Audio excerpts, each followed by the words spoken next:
Ya, sehingga Arianisme ini percaya hanya Allah Bapa yang sepenuhnya Allah, Allah Anak lebih rendah, Allah Roh Kudus apalagi. Yang menarik ya, satu kan dari cerita dari daratan Tiongkok ya, Sun Gokong lah. Ya sementara yang satu kan dari Yunani ya, Hercules, Zeus. Ya sehingga ini kan secara jarak, lokasi kan jauh ya. Tapi heran ya, saudara menyadari enggak? Shalom, selamat berjumpa di dalam Fokus Fondasi Kekristenan untuk Semua. Ya, melalui program ini kami ingin mengajak setiap kita untuk boleh bersama-sama bertumbuh di dalam iman dan menjadi orang Kristen yang dewasa. Jadi, sudahkah saudara dewasa di dalam iman?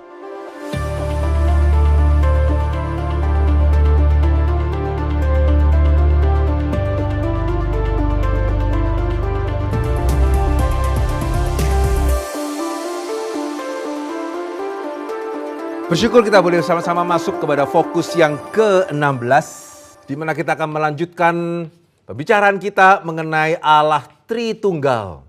Tapi kali ini kita akan melihat 3 rumusan penting berkenaan dengan Allah Tritunggal.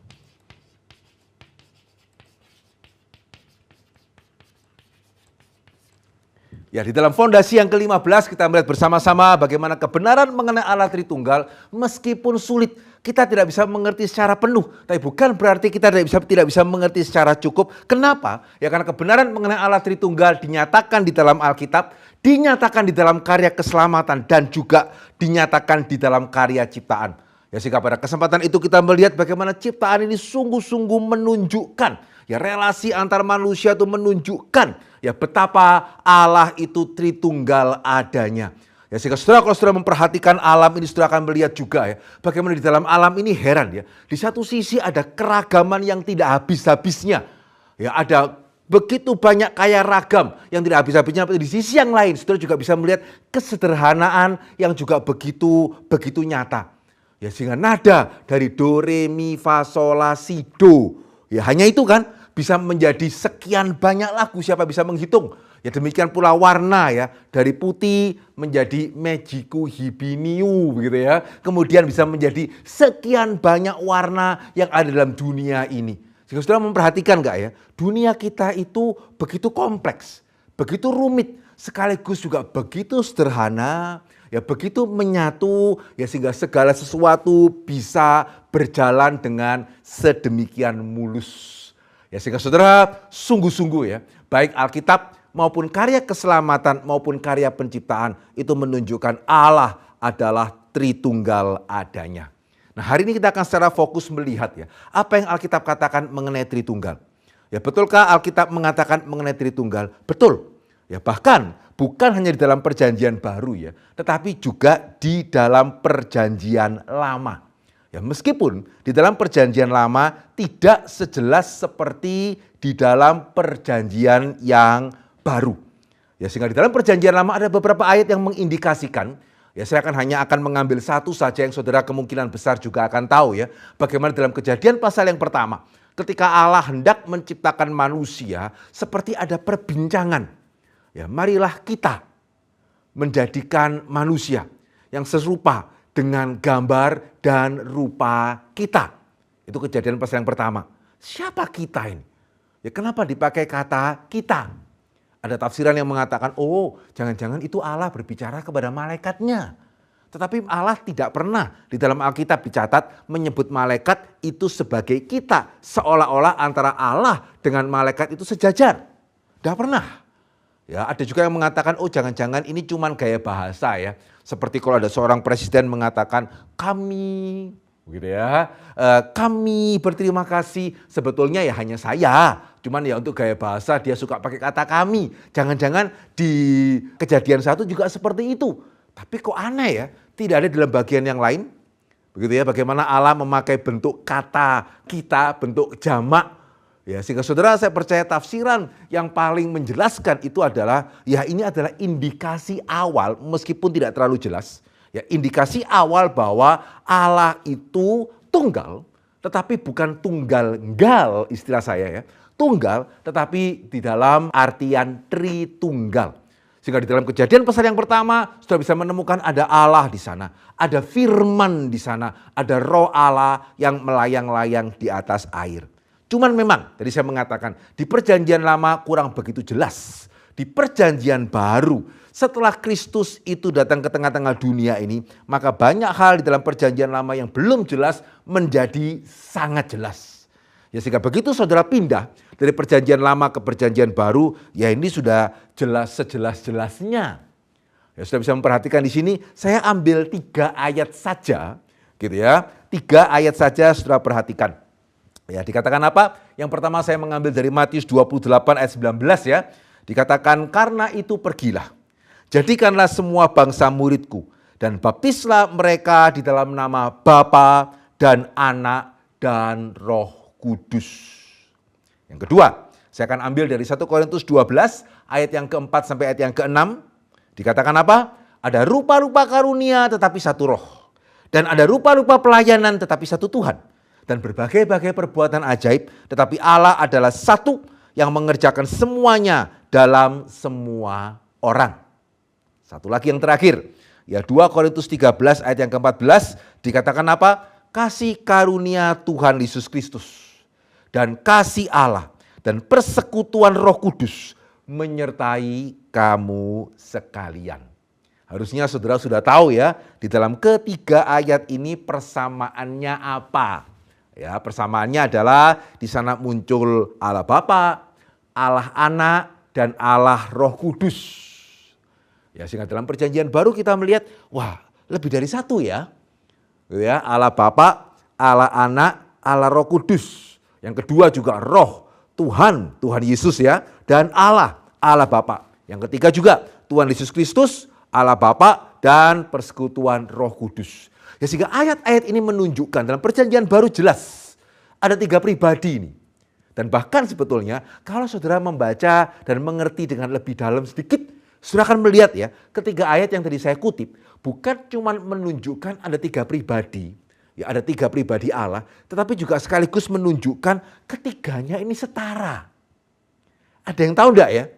Ya, kalau sudah memperhatikan lagi ayat-ayat tadi, ya kalau tadi saya tanya dari 3 ini ada yang tahu enggak kenapa kok orang Kristen percaya ada 3 pribadi? Gampang ya, ya karena memang kan 3-3-nya muncul di dalam ketiga ayat tadi. Tapi kalau saya mengatakan ada yang tahu enggak? Bagaimana ya dari ketiga ayat tadi kita bisa mengatakan bukan cuma 3 pribadi, tetapi ketiga pribadi itu setara. Tahu dari mana? Dari ayat-ayat tadi. Saudara mungkin berpikir dari mana ya Pak? Saudara, ini satu hal yang kita perlu sadari ya. Bukan cuma ketiga ayat tadi, ya masing-masing memunculkan 3 pribadi. Tetapi perhatikan gak urut-urutannya? Perhatikan gak urut-urutannya? Urut-urutannya itu sama atau beda? Ya, yang terkenal kan yang pertama ya, baptislah mereka dalam nama Bapa, Anak dan Roh Kudus. Siapa dulu? Bapa. Setelah itu Anak, terakhir Roh Kudus. Yang kedua, sama atau beda? Wah beda ya. Roh dulu, Anak, baru Allah. Yang ketiga, beda lagi ya. Tuhan Yesus dulu, baru Allah, baru Roh Kudus. Saudara, sadar enggak? Dan tahu enggak ini artinya apa? Ya sebetulnya, ya ini artinya adalah di dalam perjanjian baru tidak ada masalah secara urut-urutan. Kenapa begitu ya? Ya karena memang ketiganya setara. Tidak bisa loh ya. Kalau hari ini misalnya saudara memimpin sebuah acara yang dihadiri oleh Presiden dan Wakil Presiden Republik Indonesia. Ya, dan kemudian saudara mengatakan, saudara mari kita menyambut Wakil Presiden kita. Gitu ya. Kemudian baru Bapak Presiden kita. Boleh enggak ya? Ya kira-kira apa yang terjadi ya kalau saudara sebagai MC, saudara mengatakan tadi ya, mari kita sambut terlebih dahulu Bapak Wakil Presiden. Dan setelah itu, mari kita sambut Bapak Presiden. Saya rasa saudara sedang membawa diri ke dalam pencobaan itu, kalau saudara melakukan hal itu. Ya, paham ya? Ya kan enggak bisa, harus Presiden dulu, baru kemudian Wakil Presiden. Kenapa? Ya karena meskipun kita menghormati Wakil Presiden, ya tetap Presiden itu Presiden. Ya secara jabatan begitu ya, dia yang lebih dihormati, dia yang lebih menentukan. Presiden kok, yang ini wakil. Sehingga lihat ya, Presiden dan Wakil Presiden pun itu tidak boleh dibalik-balik. Ya, kepala sekolah dan wakil kepala sekolah juga sama, tidak boleh dibalik-balik. Tapi tadi saudara melihat sendiri ya di dalam Alkitab bisa ya, Bapa, Anak, Roh Kudus. Roh Kudus, Anak, Bapa. Ya, kemudian juga Anak Bapa, Roh Kudus. Kok bisa ya? Ya karena memang setara, tidak ada masalah. Ya, sehingga saudara, hari ini kita akan melihat 3 rumusan penting berkenaan dengan Tritunggal. Kalau saudara mengerti ketiga rumusan ini, ya maka secara pengenalan saudara akan Tritunggal aman.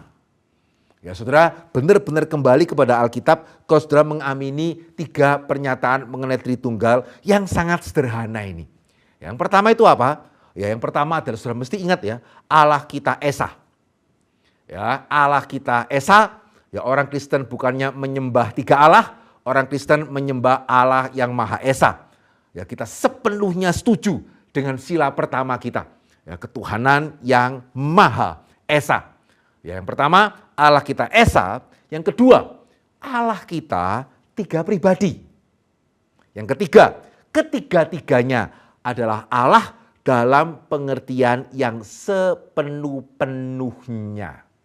Ya, sekali lagi ya, Allah kita Esa, ya, Allah kita 3 pribadi, ketiganya adalah Allah yang sepenuh-penuhnya. Nah coba sekarang kita melihat masing-masing, ya betulkah itu yang Alkitab itu ajarkan. Setelah kita mulai dengan yang paling sederhana ya, yang paling jelas, yang paling langsung, yaitu apa? Allah itu Esa. Saudara bisa melihat perjanjian lama, saudara akan menemukan ayatnya dengan sangat jelas. Ya saya bacakan satu saja. Ulangan pasal ke-6 ayat yang ke-4 mengatakan apa? Dengarlah hai orang Israel, ya Tuhan itu Allah kita, Tuhan itu Esa. Ya ini adalah ayat terpenting di dalam perjanjian lama, ayat terpenting di dalam Taurat. Ya Tuhan itu Allah kita, Tuhan itu Esa. Ya sementara di dalam perjanjian baru ya sama. Ya banyak menegaskan keesaan Allah. Saya kutip satu saja. Dari Yakobus pasal kedua ayat yang ke-19 dikatakan apa ya? Engkau percaya bahwa hanya ada satu Allah saja, itu baik. Tetapi setan-setan pun juga percaya akan hal itu dan mereka gemetar. Wah ini ayat yang menarik ya. Yang mengatakan bukan cuma penulis yaitu Yakobus yang percaya Allah itu satu. Bukan cuma orang Kristen yang percaya Allah itu Esa. Menarik ini, ayat ini mengatakan setan pun juga tahu percaya kalau Allah itu Esa. Dan mereka gemetar. Yang berarti baik PL maupun PB ya, sama-sama menegaskan keesaan Allah. Dan yang saudara perlu memperhatikan di sini, keesaan ini bukan hanya sekedar mereka punya satu tujuan. Mereka mempunyai satu rencana. Mereka sifatnya itu sama, begitu ya. Tidak ya. Tapi pada waktu Alkitab mengatakan Allah itu Esa, ya Esa. Esa secara seesa-esanya. Esa dalam pengertian semenyeluruhnya. Ya sehingga saudara, itu kenapa ya, saya sudah sempat menyinggung di dalam fokus kita sebelumnya ya. Meskipun ini sulit untuk dimengerti, tapi realitanya begitu. Ya baik pada waktu kita melihat keselamatan, ya meskipun pada waktu kita melihat ciptaan, dunia ini tidak bisa jalan loh kalau Allah itu benar-benar banyak. Begitu ya, dan semuanya mempunyai kekuatan yang sama. Ya saudara masih ingat ya, di dalam fokus-fokus kita sebelumnya, bahkan ketika Allah itu dua, ya dualisme, ya, dunia kacau loh ini. Ya kacau kalau dua kekuatan yang sama-sama besar, ya itu pasti resep untuk kekacauan. Tapi saudara lihat kan, dunia ini berputar, ya dunia ini masih jalan. Begitu ya, demikian pula keselamatan di dalam iman Kristen. Banyak orang Kristen tidak menyadari ya, keselamatan itu sulit. Dan sulit bukan cuma dalam pengertian seperti yang sudah kita bahas, tapi juga sulit karena melibatkan ribuan tahun. Ya berapa lama itu dari sejak Adam sampai kepada Kristus. Berapa lama itu dari sejak Kristus sampai hari ini. Ya sudah 2000 tahun. Ya dan bagaimana keselamatan itu terus dikerjakan. Diperlukan kedaulatan Allah yang besar ya untuk keselamatan itu bisa berjalan. Sehingga saya ingat ya, pada waktu saya masih kecil. Ya waktu itu belum ada drama Korea. Ya sehingga waktu zaman saya waktu itu yang populer bukan drakor ya, tapi cerita silat. Begitu ya, itu serian tuh cerita silat. Nah satu kali ya, saya ingat waktu saya masih SD kok. Ya mungkin sekitar kelas 2, kelas 3 gitu ya. 2-3 SD saya lagi suka satu film silat ini. Ceritanya itu mengenai 8 dewa. Ya tapi sebelum mereka menjadi dewa. Ya, satu kali ceritanya mereka itu dijebak oleh musuh-musuh mereka. Ya, mereka masuk ke dalam gua. Ya, mereka masuk ke dalam gua, kemudian lawan-lawan mereka itu menunggu di depan gua. Sehingga kalau sampai mereka keluar, serang. Wah, begitu ya. Ya, sehingga saudara, 8 dewa ini ceritanya belum jadi dewa ya. Sehingga kekuatan mereka juga terbatas. Ya, sehingga mereka tahu ini, kalau mereka keluar, wah gawat. Sehingga mereka memutuskan untuk kita tunggu di dalam aja. Sampai mereka capek. Ya, baru kemudian kita keluar. Tapi kemudian para lawan mereka itu ternyata cerdik ya. Salah satu mengatakan seperti ini, gini aja. Ya, saya akan berikan jampi-jampi di pintu gua ini. Ya, sehingga tidak ada orang bisa keluar dari dalam. Gitu ya. Kemudian kita bakar, asapnya kita masukkan ke dalam. Biar mereka itu mati kesesakan, sesak nafas. Dan setelah itu mereka kerjakan ya, jampi-jampi. Ya, pintu guanya dijampi-jampi, kemudian sudah ranting-ranting dibakar, asap mulai masuk, kemudian yang tadi itu mengatakan, saya mau pergi dulu. Terus yang lain mengatakan, kalau kamu pergi itu nanti mereka keluar bagaimana? Terus dia mengatakan, oh tenang, jampi-jampi saya ini begitu kuat, ya sehingga ya dia mengatakan bahkan yang tertinggi tidak akan bisa melepaskan orang-orang ini. Saudara, waktu saya masih kecil, ya saya masih SD, dan pada waktu saya dengar dia mengatakan, yang tertinggi tidak bisa melepaskan orang-orang ini. Saya sungguh-sungguh bersyukur. Ya masih kecil ini ya, tapi saya sungguh-sungguh bersyukur kalau satu sisi saya sungguh-sungguh heran. Yang tertinggi kok tidak bisa melepaskan ya. Tapi di sisi yang lain, di dalam pemikiran anak kecil ini ya, saya bersyukur Tuhan saya tidak gitu. Begitu ya, di dalam Alkitab kita menemukan Allah yang Esa itu bisa mengerjakan apa saja. Ya bisa mengerjakan apa saja. Ya, sehingga saudara, setelah saya tambah besar, saya baru sadar ya. Ternyata heran ya. Saudara di sini mungkin ada yang pernah melihat Sun Gokong gitu ya. Juga mungkin pernah ada yang melihat Hercules. Ada yang enggak tahu? Gitu ya, tahu ya. Yang menarik ya, satu kan dari cerita dari daratan Tiongkok ya. Sun Gokong lah. Ya sementara yang satu kan dari Yunani ya. Hercules, Zeus, ya kemudian dewa-dewa yang lain. Ya sehingga ini kan secara jarak lokasi kan jauh ya. Tapi heran ya, saudara menyadari enggak? Sama-sama ya, dewa-dewanya tidak ada yang sepenuhnya berdaulat. Sadar enggak? Saudara kalau pernah melihat Hercules, ya Hercules itu ceritanya apa ya? Hercules sedang menolong Zeus. Menolong dari serangan siapa? Dari serangan Hades. Saya pada waktu melihat ini pertama kali heran. Loh kan Zeus yang paling tinggi. Lah kok bisa kalah sama Hades? Untungnya ada Hercules. Nah menarik, saudara kalau melihat tadi yang cerita-cerita Sun Gokong. Ini Sun Gokong kok bisa memporak-porandakan istana dewa ini bagaimana ya? Ya sama ya. Jadi kalau dewa itu banyak, ya tidak ada yang berdaulat penuh. Ada yang mungkin berkuasa di lautan. Ada yang berkuasa di mana gitu ya. Sehingga saya masih ingat pada waktu saya masih SD juga ya. Diceritai ya ada sebagian orang di Indonesia kalau mau panen doanya kepada siapa? Dewi Sri. Ya kalau mau melewati Laut Selatan doanya kepada siapa? Begitu ya. Ya ratu dari pantai selatan dan seterusnya begitu. Ya sehingga kalau Allah itu banyak ya maka ya tidak ada yang sepenuhnya berdaulat. Nah kalau benar seperti itu kok bisa alam ini berjalan sedemikian natural ya. Dan bahkan kenapa keselamatan di dalam iman Kristen itu bisa jalan. Ya sehingga saudara di sini kita bersyukur ya karena Alkitab menegaskan Allah itu adalah Allah yang Esa. Gitu ya, Allah yang Esa.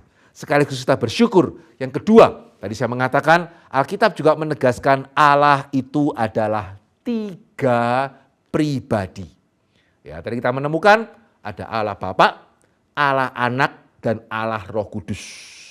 Dan pada waktu kita mengatakan Allah adalah 3 pribadi, pada waktu Alkitab mengatakan Allah adalah 3 pribadi, ya dari ayat-ayat tadi kita melihat dengan jelas ya, Bapa bukan anak. Keduanya adalah pribadi yang berbeda. Bedanya jelas. Gitu ya.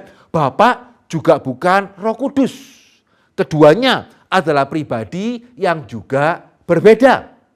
Ya, demikian juga sama, Anak bukan Roh Kudus. Keduanya adalah juga pribadi yang berbeda. Sehingga dari ketiga ayat tadi saudara melihat ya, masing-masing itu bisa dibedakan meskipun tidak bisa dipisahkan. Ya, jadi ada rupa-rupa karunia tetapi satu roh. Ada rupa-rupa pelayanan tetapi satu Tuhan. Ada berbagai-bagai perbuatan ajaib tetapi Allah itu adalah satu. Ya, sehingga saudara, ini sesuatu hal yang sangat indah ya, yang tercermin juga di dalam keselamatan kita, di dalam hidup Kristen kita, di dalam penciptaan. Ya, sehingga saudara, meskipun kita melihat di satu sisi tadi ya, Allah itu esa. Itu kenapa keselamatan yang ribuan tahun bisa berjalan, ciptaan yang sedemikian rumit bisa juga berjalan dengan baik. Tetapi di dalam Alkitab kita melihat Allah Bapa, Allah Anak, Allah Roh Kudus mempunyai peran masing-masing baik di dalam penciptaan maupun juga di dalam keselamatan. Ya, sehingga saudara, Alkitab mengatakan apa? Allah Bapa merencanakan keselamatan. Ya, Allah Anak itu menggenapkan keselamatan pada waktu dia turun ke tengah-tengah dunia ini, ya mati untuk menebus dosa orang percaya. Allah Anak sedang menggenapkan rencana keselamatan Allah Bapa. Lalu Allah Roh Kudus ngapain dong? Ya, kalau Allah Bapa merencanakan, ya Allah Anak itu menggenapkan, lalu peran daripada Allah Roh Kudus itu apa? Nah, saudara perhatikan baik-baik, Allah Roh Kudus mengaplikasikan rencana keselamatan Allah Bapa yang sudah digenapkan oleh Allah Anak. Ya, sehingga saudara masih ingat pada waktu kita berbicara mengenai keselamatan, setelah kita selamat, ya kita bersyukur Allah gak kemudian mengatakan, ya sudah ya, beres ya, utangmu lunas. Sudah ya, jangan nakal-nakal lagi ya. Tidak. Tapi setelah kita diselamatkan, maka Allah Roh Kudus tinggal di dalam hati setiap orang yang percaya. Ya, sehingga siapa yang bisa mempertobatkan kita? Saudara pernah heran gak ya, kenapa kok saudara bisa bertobat? Ya, karena misalnya ya, kalau saya kasih sebuah contoh sederhana aja. Jikalau misalnya ya, ada seorang teroris, ya kemudian dia sedang melarikan diri, dia tiba di sebuah tempat di mana dia merasa, wah di sini aman ini, tidak akan ketahuan. Betul ya, dia di sana sekian lama, betul-betul nggak ada yang tahu loh kalau dia teroris, dan juga tidak ada yang ngejar, ya sehingga dia mulai berani keluar rumah ini. Sehingga satu kali dia ke pasar, pada waktu dia kembali dari pasar, apa yang terjadi saudara? Yang terjadi adalah ternyata dia kerampokan. Teroris juga bisa kerampokan loh. Gitu ya. Sehingga saudara permisi tanya ya. Kalau saudara misalnya jadi terorisnya, saudara kerampokan, apa yang saudara lakukan? Siapa yang langsung mau pergi ke kantor polisi? Ada enggak? Ya. Ada enggak menurut saudara ya, teroris yang kerampokan itu kira-kira akan ke kantor polisi atau tidak? Ya, saya rasa saya bisa tahu jawaban saudara, saudara juga bisa tahu jawaban saya ya. Ya mestinya ya enggak lah Pak, ya pastinya tidak. Gitu ya. Loh kenapa? Dia enggak pingin perampoknya ketangkep ya. Loh ya pasti pingin. Nah terus kenapa enggak ke kantor polisi? Ya jelas lah, dia lebih benci polisi ketimbang benci perampok. Begitu ya, karena dia tahu dia teroris. Sehingga saudara pernah sadar enggak ya? Kok bisa ya kita orang berdosa berani datang di hadapan Allah, hakim di atas segala hakim? Kok bisa ya? Begitu ya, kok mau ya? Ya padahal kita ini hatinya keras seperti itu. Nah saudara itu Alkitab mengatakan itu bukan kebetulan. Ya bukan kebetulan karena Allah Roh Kudus itu bekerja di dalam hati kita. Dan Allah Roh Kudus yang menyadarkan kita akan dosa. Allah Roh Kudus yang menggerakkan kita untuk kita boleh menerima Yesus sebagai Tuhan dan Juru Selamat. Dan Allah Roh Kudus juga yang tinggal di dalam hati kita, memimpin kita, menyertai kita. Sampai satu hari nanti kita bertemu dengan Tuhan. Ya, sehingga saudara jelas ya, sehingga meskipun karya keselamatan itu adalah karya Allah yang Tritunggal, karya Allah yang sepenuhnya berdaulat, sekaligus juga ya karya keselamatan itu bersifat pribadi. Ini yang indah. Begitu ya, ini yang indah. Ya jika Allah itu hanya tunggal-gal, bagaimana saya bisa datang kepada Dia? Ya tapi seperti yang kita bahas di dalam fokus sebelumnya ya, kok bisa ya anak mengasihi mama, mama mengasihi anak. Bahkan setelah mama meninggal, anak tetap ingat sama mama. Apakah betul ini cuma sekedar survival of the fittest seperti dikatakan oleh evolusi? Tidak. Terus dari mana ini? Cinta monyet masa bisa seperti itu ya? Ya saya pernah sekali pada waktu pimpin kebaktian pemakaman, gitu ya, kebaktian tutup peti. Ya ini keluarga punya kebiasaan yang unik. gitu ya. Cucu-cucu dulu tulis di kertas, taruh di peti mati. Ya, kemudian anak menantu tulis sesuatu di kertas ya untuk yang meninggal ini ya. Kemudian mereka taruh di peti mati. Terakhir istrinya. Ya, saya perhatikan ya, istrinya tulis panjang gitu ya. Tidak tahu tulis apa itu ya. Tapi dia tulis panjang kemudian dimasukkan ke peti mati, baru kemudian ditutup. Saya benar-benar tergerak loh. Ya karena saudara dan saya bisa amin ya. Mereka sudah nikah puluhan tahun, siapa bisa menghitung pernah bertengkar berapa kali itu. Ya pernah berantem berapa kali, jangan-jangan mungkin pernah berantem berat. Heran ya, masih bisa saling mengasihi. Dari mana? Gitu ya, jika ada yang mengatakan, itu buktinya Allah tidak ada. Kalau Allah ada, mestinya tidak ada kematian. Nah kalau Allah tidak ada, kok bisa orang menangisi kematian? Ya, kok bisa ya? Dan sampai mengingat-ingat sedemikian rupa. Dari mana itu? Ya dari mana? Saudara, Alkitab mengatakan ya karena Allah Tritunggal ya sehingga keselamatan bersifat pribadi. Penciptaan juga bersifat pribadi. Haleluya enggak? Seneng enggak? Ya Allah itu berdaulat sekaligus Allah itu berpribadi. Kita bisa datang kepada Dia karena kita tahu Dia bisa menolong kita sekaligus Dia bisa mengerti kita. Bukan cuma menolong tetapi juga mengerti. Bukan cuma mengerti, tetapi juga bisa menolong. Dan yang terakhir, yang ketiga, Alkitab juga mengatakan ketiga pribadi itu adalah Allah. Sehingga tadi sudah kita melihat di dalam perjanjian baru tidak masalah. Mau Bapak dulu, ya mau anak disebut dulu, mau Roh Kudus disebut dulu, ya tidak masalah. Ya karena memang ketiganya setara. Allah Bapa sepenuhnya Allah. Allah anak sepenuhnya Allah. Allah Roh Kudus sepenuhnya adalah Allah. Sehingga di dalam hal ini ya hati-hati dengan ajaran yang hari ini mungkin banyak beredar yang menyerupai bidat Arianisme. Ya, bidat Arianisme adalah salah satu bidat di dalam awal mula kekristenan yang mengatakan bagaimana Kristus itu serupa tetapi tak sama.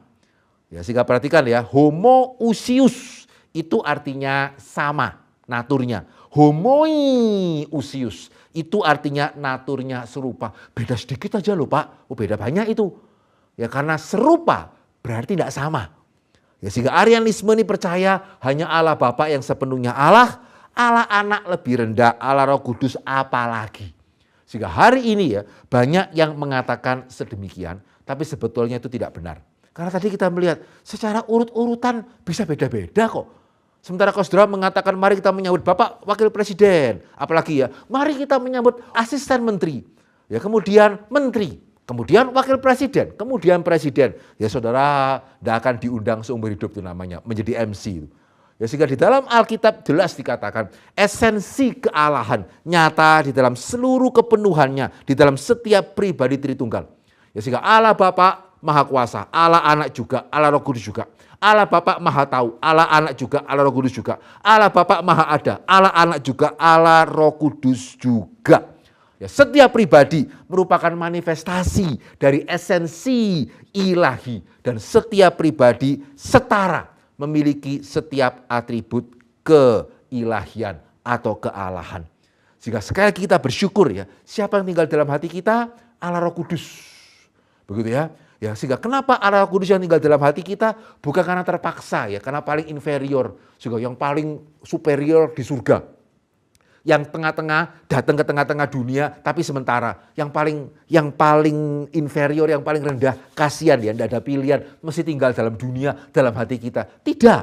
Allah Roh Kudus tinggal dalam hati kita dengan segala kerelaannya. Demikian juga kita bersyukur. Kenapa Yesus yang turun ke dalam dunia? Sekali lagi bukan sekedar ya karena terpaksa. Disuruh Bapak, begitu ya? Tidak. Alkitab mengatakan Allah Anak karena mengasihi kita. Dia dengan rela mengosongkan diri, ya, mengambil rupa manusia, menyelamatkan saudara dan saya yang percaya kepada Dia.